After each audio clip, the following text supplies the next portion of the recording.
So, Dave, what do you think? What are you doing today? You going for that fop look? Going for maximum charisma with my Bard Paladin build? Dude, I was just talking about the new Unearthed Arcana that came out, Bard Paladin. We were just going to talk about that. Oh.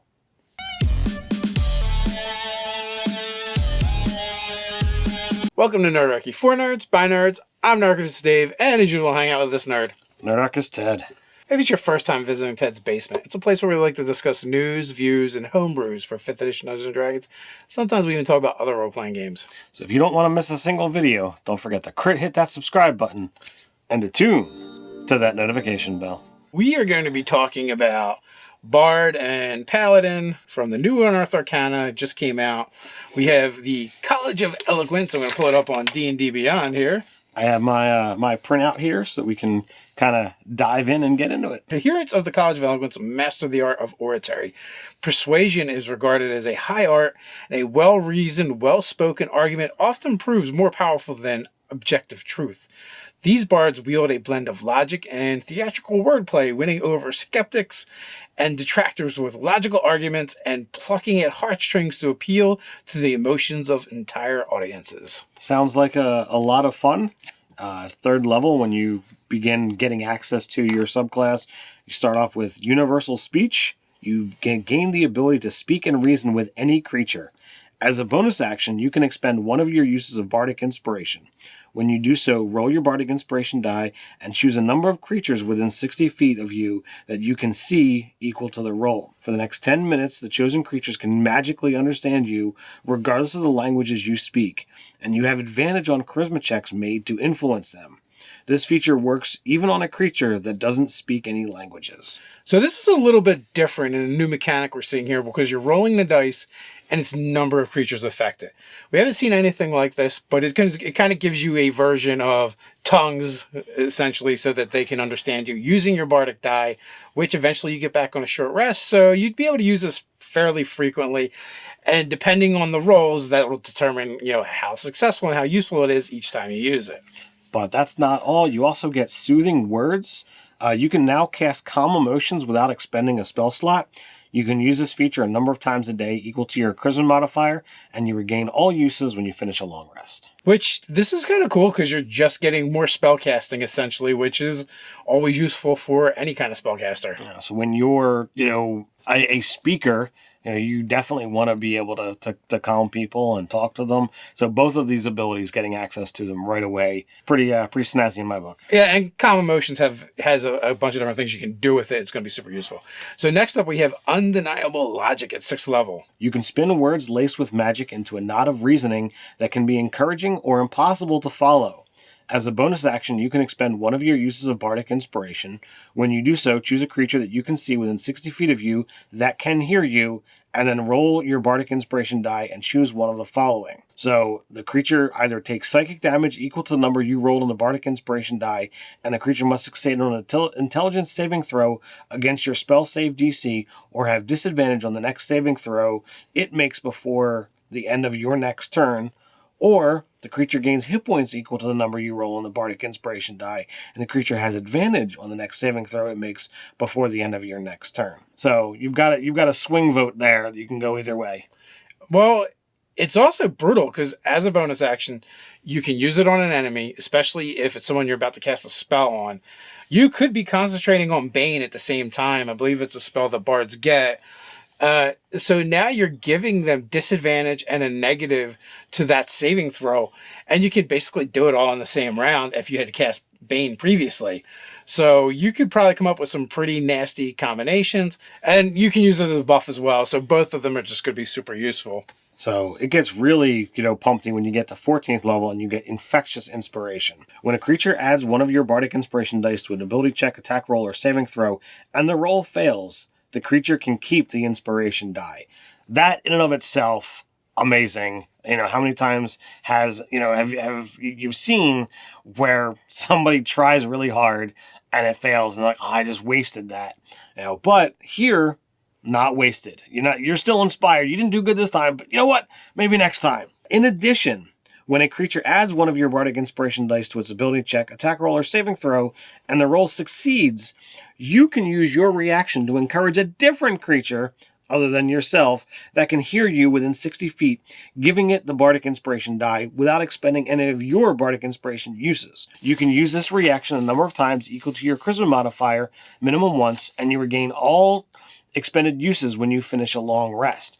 So the fact that you are using your inspiration to fuel some of these other abilities, you can then inspire and keep that one die going using your reaction throughout a single combat, with this infectious inspiration. I think it's just amazing. This is one where I would not be surprised if we see a little bit of nerfing, because that seems really good. If they fail their check, they get to keep the inspiration. If they make the check, someone else gets the inspiration as well. Eventually that could happen, right? And then, I don't think there's a limit on that. What if you keep failing stuff when you use it? Do you just keep it so it's like that die never goes away? Well, when you give it, it only lasts for so long. So yeah, but a combat, so right. Essentially. So within that duration, it's not gonna go away. I think they've done this to allow you to actually have enough inspiration dice to fuel those first couple of abilities, so that you can still inspire your allies in combat, but still be able to communicate and to, fuel the soothing words, the undeniable logic. Those first couple of abilities, they need those dice. So if you don't have them, they're kind of meaningless. We shall see when it goes through all the playtesting and the feedback comes back. But yeah, really strong, some interesting things that you can do with it. Personally, I think they're doing a lot of Unearthed Arcana right now, and they seem to be getting a little stronger each time. So maybe they're trying to figure out what the limits are and push through them. Overall, for the game, it's not a huge problem, but the problem comes when you start comparing it to the stuff in the PHB and it was originally done, and this stuff is so much better. Not a huge problem with the Bard, because the lure College of Lure Bard is so good anyway. So we'll see. So are you saying that the new stuff is kind of cursed into getting nerfed? So before we jump into the Oath of Heroism for the Paladin, we want to take a quick moment to shout out our sponsor, The Deck of Many, and their animated spell cards, which you can now pick up and order over on their website. Awesome spell cards that you can be able to use. They're animated in the fact that they actually, I don't know how well you can see here, but they actually do move. They have a really cool texture to them. I've got a large stack of their decks. Highly recommend you check out the Deck of Many, and they're awesome things to fuel your game. These things look so cool, and they remind me, when you used to get the baseball style cards, when you were a kid, whether it was for Marvel superheroes or something else, and the collectible cards, and you'd get the special foil one, and it was a holographic. It's like that, except for the whole pack is nothing but those. So it's really cool. You can actually get a little bit of a physical representation and visual representation and see what the spells actually do. It's really cool. But the great part about them is you've got a cool animation on one side, but you have the legitimate stat information on the back. So rather than relying on, pulling out the book, you could literally just, pull out the cards that you typically use or you have prepared that day and put them in front of you. You could literally customize your own deck of cards that you keep with your character sheet, so that when you're going to go cast thing, oh, what did that work? Oh, does that have concentration? Oh, what's the range? You've got all the information right there. Yeah, so you can find a link in the description. Go over there, check out the Deck of Many and their animated spell cards. Tell them Nerdarchy sent you.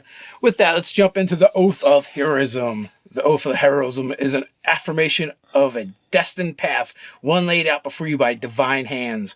For whatever reason, a god or a group of gods has included you in their machinations. You are not a reluctant hero, but one who fully embraces the ideas of that great deeds are yours to achieve. You train diligently, sculpting your body and refining your skills, so you're ready when destiny calls. Tenets of Heroism. So the tenets of heroism reflect a paladin's commitment to fulfilling their calling as a hero worthy of legend. Action over words. Strive to be known by deeds, not words. Challenges are but tests. Every hardship serves to challenge your abilities and to harden your resolve. Embrace destiny. You didn't choose this path, but it is yours to walk, and it will carry you into legend. Hone the body. Like raw stone, your body must be worked, so its potential can be realized. All right, so at 3rd level, you can take this oath. As with all oaths, you're going to get oath spells. So at 3rd level, you get Expeditious Retreat, Guiding Bolt. Nice. 5th level, you get Enhance Ability and Enthrall. 9th level, you get Haste and Protection from Energy. 13th level, you get Compulsion and Freedom of Movement. 17th level, Commune and Conjure Volley. So pretty nice little assortment there. Fun things that you can wind up doing. A mix of defensive, as utility, and offensive capabilities. Like Guiding Bolt is an amazing spell to begin with. And, for a paladin to be able to get, maybe a advantage on his next attack or give advantage to the rogue or someone else in the party, it's super useful. 3rd level, Channel Divinity. You gain two different uses for your Channel Divinity feature. You can use Channel Divinity to augment your athleticism with Divine Favor. As a bonus action, you gain advantage on all strength athletics and dexterity acrobatic checks for the next 10 minutes. You also gain Legendary Strike. You can use your Channel Divinity as a bonus action to guide your attacks for 1 minute. Your weapon attacks score a critical hit on a roll of 19 or 20 on your d20. That is a really good one for a Channel Divinity, being able to increase your crit range, especially for a Paladin. Paladins do not need extra critting with all that smiting going on, let me tell you. Indeed you do. 7th level, they get Mighty Deed. Your actions on the battlefield can supernaturally bolster your allies and demoralize your enemies. Whenever you score a critical hit, reduce a creature to 0 hit points. See, that goes right into the Channel Divinity. Yep. You can choose one or more creatures that you can see within 30 feet of you, up to a number equal to your Charisma modifier. Minimum of 1 creature. All the chosen creatures are affected by one of the following effects of your choice. The creature gains temporary hit points equal to a die 6 plus your charisma modifier, or the creature must succeed a wisdom saving throw against your spell DC or be frightened until the start of the next turn. Once you use this feature, you can't use it again until you start your next turn. So you're literally getting basically a feat every time you crit, right? That's the same as crit or drop a creature to 0. Yes, it's the same as inspiring leader, which is a feat. So, and it usually takes like 10 minutes to do. So that is really nice. 15th level, we get Glorious Defense. Your blessed glory on the battlefield can misdirect an attack. When a creature you can see hits with an attack roll, you can use your reaction to gain a bonus to AC against that attack, potentially causing it to miss you. The bonus equal to your charisma modifier, minimum of 1. If the attack misses, you can make 1 weapon attack against the attacker as part of this reaction. Again, it's another one that is super strong. I don't know if this one might be a little bit too good, increasing your armor class and then getting the attack. And, there's a compounding effect with all these, with the extra crits, with the smite. It's a lot to go into one subclass, I feel like. I would agree, but we're also not done because we have Living Myth at 20th level. You can now empower yourself with the legends, whether true or exaggerated, told of your great deeds. As a bonus action, you gain the following benefit for 10 minutes. You are blessed with otherworldly comeliness, gaining advantage on all charisma checks. Once on each of your turns when you make a weapon attack and miss, you can cause that attack to hit instead. If you fail a saving throw, you can use your reaction to succeed instead. Once you use this feature, you can't use it again until you finish a long rest.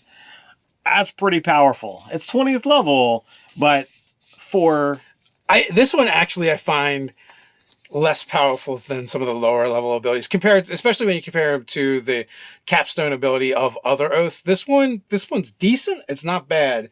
But it's not as good as some of the other ones, like the Conquest Paladin. Okay, just remember this line. You gain these benefits for 10 minutes. If you fail a saving throw, you can use your reaction to succeed instead.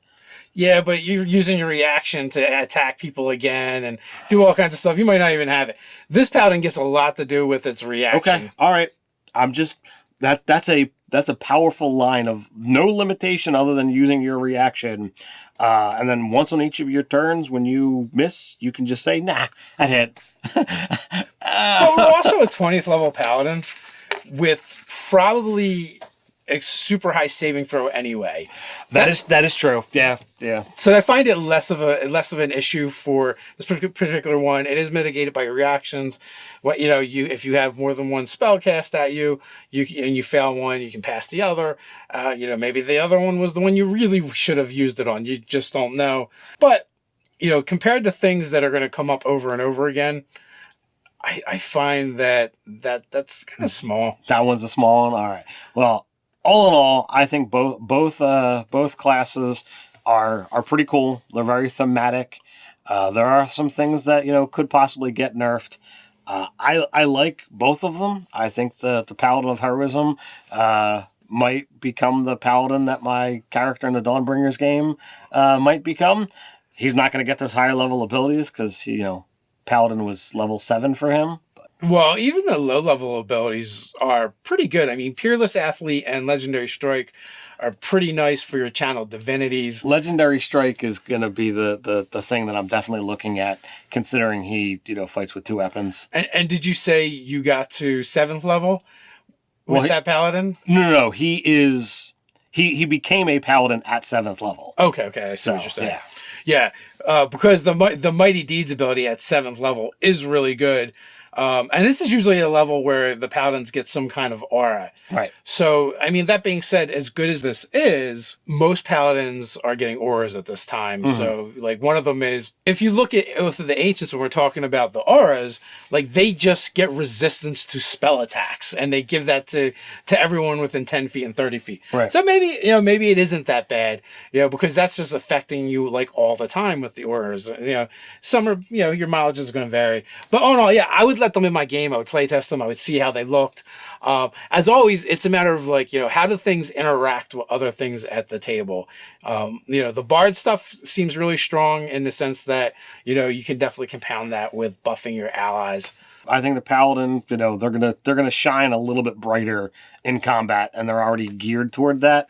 But I don't think there's anything that's unnerving or like blatantly no, I wouldn't allow that. So. But the question is, folks, what do you think? Are you allowing these in your game? Has anyone played them yet?